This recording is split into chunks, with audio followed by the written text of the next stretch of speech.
Hello and welcome. I am Gimba Umar. Tonight, ahead of tomorrow's third anniversary of the APC-led administration, President Muhammad Buhari gives his scorecard, vows to ensure a more secure and prosperous Nigeria. Former INEC chairman Professor Tahiru Jega warns against actions that may put the 2019 general elections in jeopardy, insists corruption rife in National Assembly. In continuation of our assessment of President Buhari's 3 years administration, tonight we shift attention to the provision of infrastructure. A Malian migrant gets French citizenship for his heroic rescue of a 4-year-old boy dangling from a balcony in Paris. On business news tonight, Central Bank Governor vows stiff penalties for commercial banks that fail to comply with its directive on sale of foreign exchange to Nigerians. On sports news, DR Congo's Simba forced Super Eagles of Nigeria to a 1-1 draw in an international friendly played in Port Harcourt. And from Abuja, NAPTIP raises alarm over plans by some individuals to use the Russia 2018 World Cup to traffic people outside the country.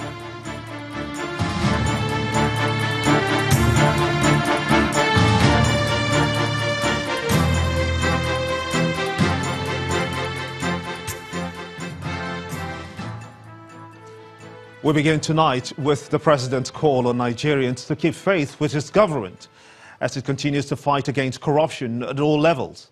President Muhammad Buhari is also promising a more secure and prosperous Nigeria as he speaks on his administration's achievements in the last 3 years at the 2018 Democracy Day lecture in Abuja. Heads of departments and extra-ministerial departments here present. Pro the agents of violence who have been engaging in banditry and reckless. Our economy is on the mend. We have achieved a good number of our set objectives, notably increased food production and food security, increased economic diversification into sectors that were hitherto neglected or underexplored. Our foreign reserves have reached new heights, and the outcome in respect of investment in infrastructure expansion are manifest everywhere. Overall, we are on track. I thank all and commend all who have worked so hard with us to achieve these successes. I assure you that our people will continue to see and experience more progress, more prosperity, and greater security. Finally, I call on Nigerians to remain steadfast and keep faith with this administration as we remain committed to peace building and good governance to deliver the best of dividends of democracy to Nigerian people. Nigeria's President Muhammad Buhari. In the meantime, the federal government has been proffering some answers to the criticisms from many opposition parties by highlighting some of the achievements of the government in the last 3 years. The Minister of Information, Lai Mohammed, at a press conference in Lagos, says that the APC-led government has kept faith with Nigerians and it is resolute in making life better for Nigerians. Mr. Mohammed highlighted the achievements of the Buhari government since assuming office in 2015, which ranges from the efforts in agriculture, especially the rice production initiative, the fight against corruption and security. This administration has kept its social contract with the Nigerian people by delivering all its campaign promises.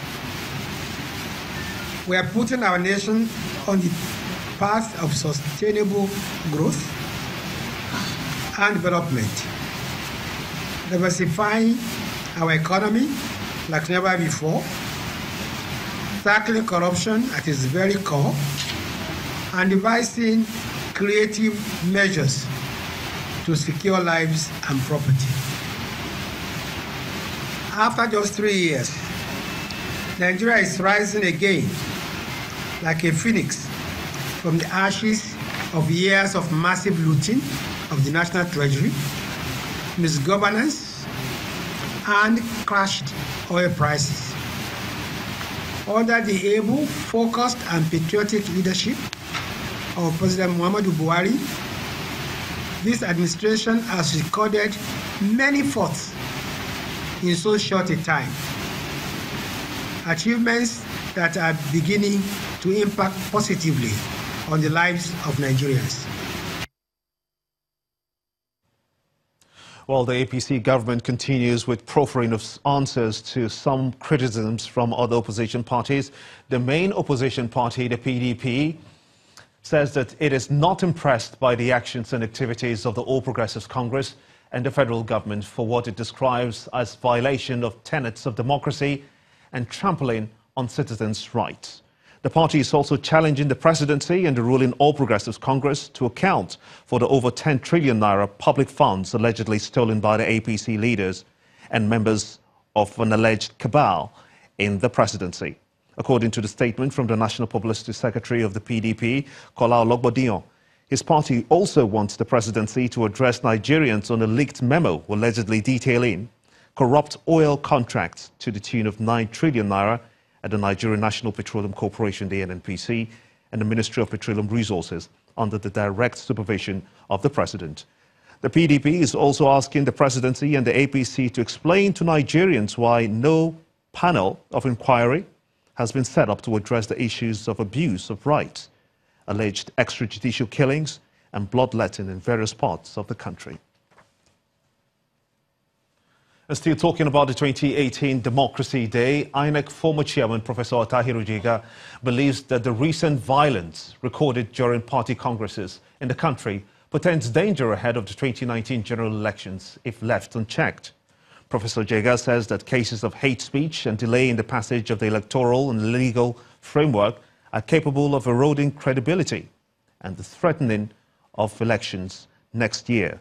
The former INEC chairman was a key guest speaker at the 2018 Democracy Day celebration in Abuja, where he spoke on the peace building and good governance for sustainable development in Nigeria. He also alleges that there is corruption at the National Assembly. Our correspondent Ibrahim Adra reports. Thank you very much. Please, no business. The Democracy Day lecture is organized as part of the 2018 Democracy Day celebrations. The guest lecturer, a professor and former chairman of the Independent Electoral Commission, held his audience spellbound about the country's political system. It can be aimed at bringing about enduring peace. His presentation centers on peace building, good governance and sustainable development. Jega's lecture ranks Nigeria low on several counts, including classifying the country as fragile state. When you compare the conduct of... On corruption, he recommends the diversification of the fight to include taking and giving of bribe, which he says is prevalent. Many of the chief executives that I have spoken with, and I know only a few, have terrible stories to tell, particularly about the issue of bribe giving and bribe taking when members of the National Assembly pursue so-called committee work and oversight responsibilities. He makes a case for increased women and youth participation and harped on what he describes as challenges that may hamper the 2019 elections, including hate speeches and the absence of electoral legal framework. The first issue of concern and a major challenge is the issue of violence. And there is no better illustration of this than what has happened in many of the recent party congresses. And really, these portend danger.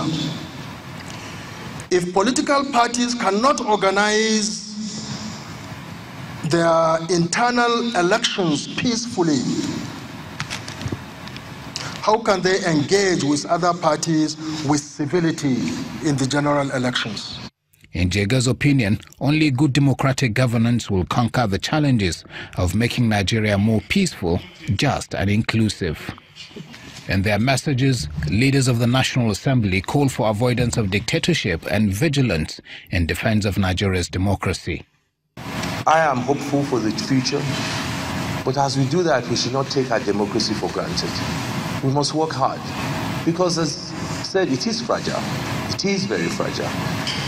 What imperils democracies globally is the election of leaders who have dubious allegiance to democratic norms.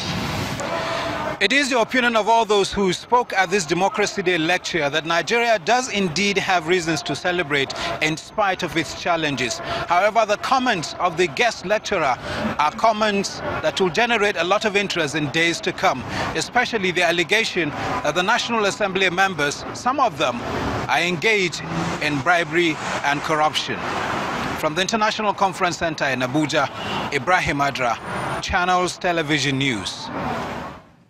In the meantime, former military president General Ibrahim Badamasi Babangida says that he's worried about the country's political structure and the absence of a clear-cut ideology by political parties in the country. General Babangida, in his Democracy Day message to Nigerians, is alleging that democracy in Nigeria has been polarized in the last 18 years and wants the nation to consider adopting a two-party structure as a way to solving many of its challenges. General Babangida says, quote, "Our journey to nationhood and democracy from 1960 to date has been characterized by upheavals and turbulence. Yet, we must cherish our commitment to remain a united country in brotherhood and respect for one another. We must also appreciate the strength and value of our diversity with due understanding and recognition of the interests of various ethnic nationalities in our hearts." End of quote. He also wants Nigerians to always remember roles and sacrifices of the armed forces and holding the country's unity, as he says that he is hopeful that the 2019 general elections will further consolidate democratic governance, freedom and security in the country.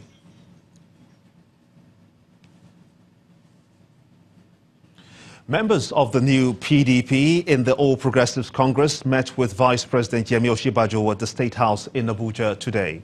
The spokesperson of the group, Kawu Baraje, who spoke with journalists at the end of the meeting, says that it's a good beginning, but they are looking forward to a meeting with President Muhammad Buhari himself. He, however, declined comments on whether or not they would pull out of the APC. In the meantime, moving on to other stories, reports from Taraba State says that armed bandits have attacked a minor seminary in Jalingo, the state capital, today. 2 Catholic priests were said to have been beaten, with one of them sustaining a gunshot wound. Some of the students were also injured. The director of the Caritas Nigeria, an agency of the Catholic Church, Reverend Father Evaristus Bassi, confirmed the attack on social media. But in part 2, after the break, ASU and TETFund kick against inclusion of private universities as beneficiaries of federal government funding plan. Please stay with us.